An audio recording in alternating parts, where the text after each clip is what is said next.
Hey everybody, welcome back to Guns and Gadgets. You know what we do here. If you're new, it's a Second Amendment channel where you'll get news multiple times a day. So visit back often, hit refresh. But more importantly, if you want to stay in the know, hit the subscribe button down below. We are pushing towards our goal of 500,000 subscribers this year.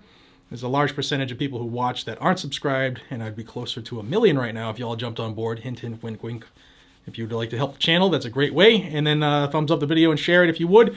Let's talk about a constitutional carry bill that was eviscerated and gutted after a riveting speech by an oathbreaker. And I'm referring to the state of Indiana. House Bill 1077 was in the Senate Judiciary Committee Tuesday evening. It already made its way through the House with a large majority. And by large majority, I mean 64 to 29. But police, typically, they've come out against these bills. And I always say, guys and gals, remember your oath, because your job is to protect and defend the Constitution and support it, not go against it, because you're going to lose revenue.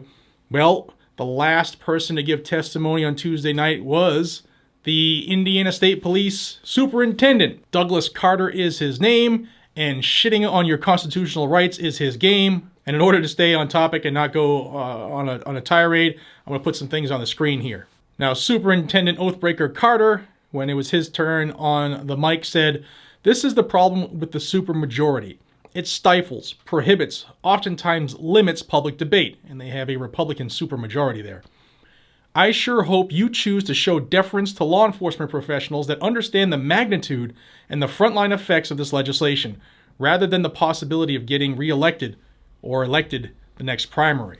Now, as somebody who was in law enforcement for 2.5 decades, I'll tell you what, the more armed folks we have that are there doing it for the right reason, the better. And law enforcement is the government, and they're there to restrict your rights. And the last thing we want is to have laws defer to the controlling law enforcement, especially when this superintendent said what he said. I'll continue. Carter continued, "We've offered advice and suggestions and sometimes even complex counsel on these complex issues, but I never remember a time when outside influence of national associations or political posturing became the driving force behind any legislation in our great state until now. Last year, many of you did not want to hear about a bill similar to this one.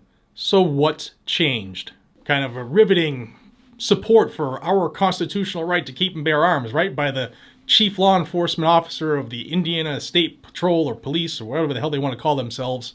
But not really a strong supporter of our rights, I would say, oathbreaker. Now, there were 2 county sheriffs that spoke in favor of the bill, but they were by far in the minority because officers and representatives from the Fort Wayne Police Department, the Evansville Police Department, the Indiana Association of Chiefs of Police, the Indiana State Fraternal Order of Police, and of course the Indiana State Police all came out against constitutional carry.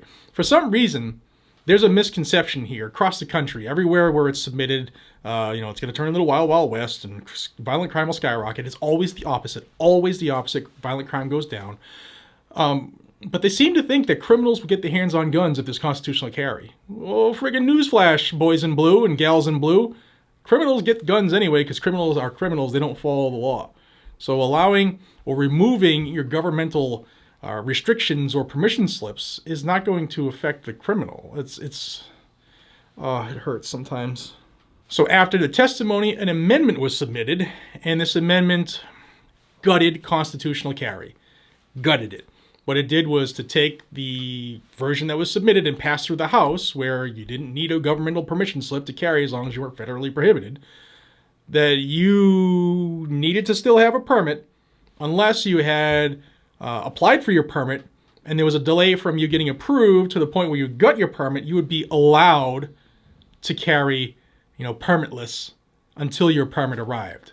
That makes total sense, doesn't it? Now, this amendment passed 6-5. Every Democrat voted to gut it, and it split the Republicans.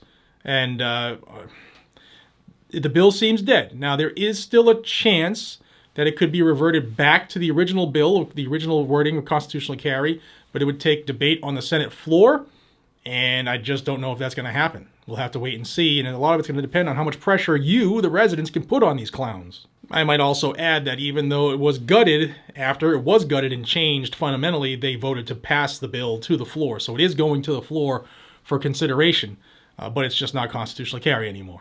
Now, the author of the bill, the original sponsor, whose name is Representative Ben Smaltz, he said this: House Bill 1077 gets us to a place where the law-abiding citizen is not required to go through the process of asking permission, submitting to government investigation, supplying their fingerprints to enjoy your right that is constitutional at a federal level and is constitutional at the state level. This bill seeks to level the playing field for the law-abiding Hoosier to defend themselves in public. And ultimately, they gutted it, and it's now not the same bill. Shocker, every Town for Gun Safety and Moms Demand Action worked against this and turned in numbers from, they polled Hoosiers, residents of the state, and they said that they didn't want this to change. They cherry-picked, obviously, who they asked. But in talking to somebody who's in the know, it appears as though the Indiana residents are a victim of their own success when looking at permit systems in this country, which I think are not needed and are unconstitutional. I'll say that out there. You shouldn't have to pay for your rights.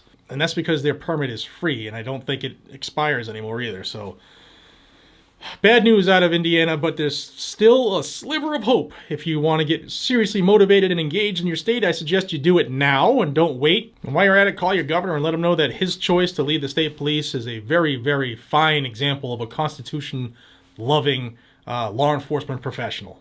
Guys and gals, let me know what you think down below. Until we see each other again, be safe, stay vigilant, carry a gun to keep you, your friends, your family, your community safe. Remember, gun on your hip is more effective than an unconstitutional oath-breaking cop on the phone. And that's saying it nicely. I'll see you on the next one. Take care.